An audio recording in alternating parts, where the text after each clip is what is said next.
Mountain lions, also known as cougars, are elusive predators that have roamed the wilderness of North America for centuries. Although attacks are rare, with only 126 recorded incidents in the last 100 years, they remain a terrifying possibility. Of these attacks, 27 were fatal. These statistics may be reassuring, but the thought of being attacked by a mountain lion still sends chills down the spine of even the most seasoned outdoorsmen.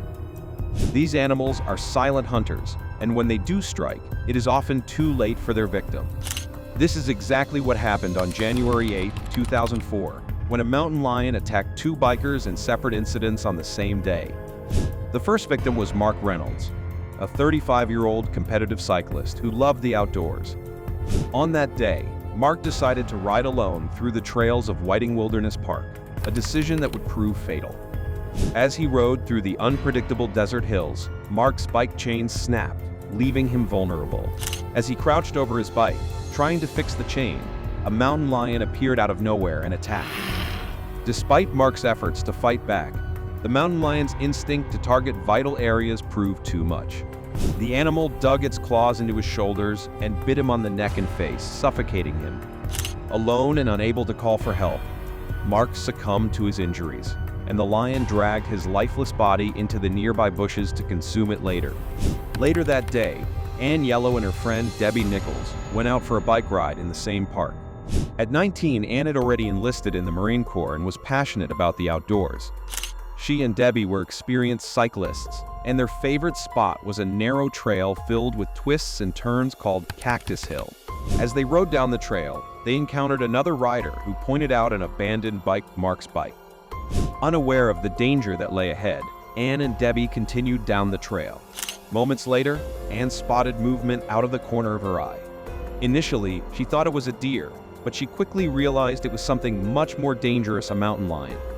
The animal pounced on her, knocking her to the ground.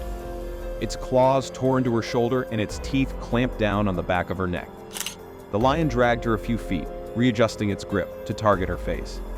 The animal's bite was so strong that it separated Ann's ear from her skull and broke her nose.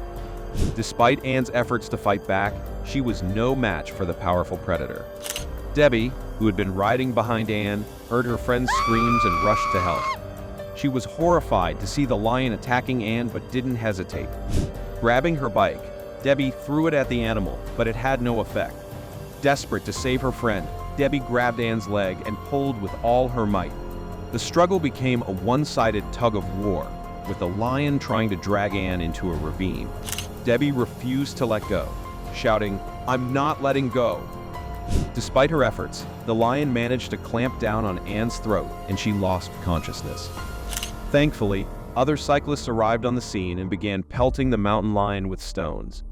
The attack ended when the lion finally loosened its grip on Ann and retreated into the wilderness.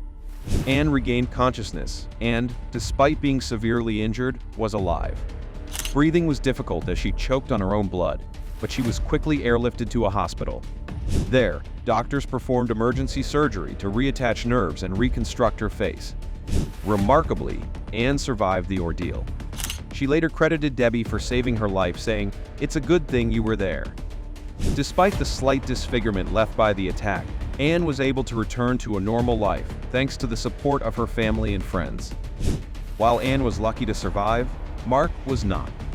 His body was discovered by the helicopter that airlifted Ann to the hospital. The tragic incident led the California Department of Fish and Game to hunt down the mountain lion responsible for the attacks. After the animal was exterminated, a necropsy revealed that it had consumed parts of Mark's body. Experts believe that Mark's crouched position while fixing his bike may have triggered the mountain lion's predatory instincts. Although mountain lions generally avoid humans, they are more likely to attack if they mistake a person for small prey. Unfortunately, Mark's death and Ann's near-fatal encounter highlight the dangers of entering mountain lion territory. Despite being reclusive, these animals are still dangerous, and it is crucial to take precautions when venturing into their habitat. Following the attack, Ann became friends with Mark's family and became active in the Mark J. Reynolds Memorial Fund, a charity that provides bicycles to underprivileged children.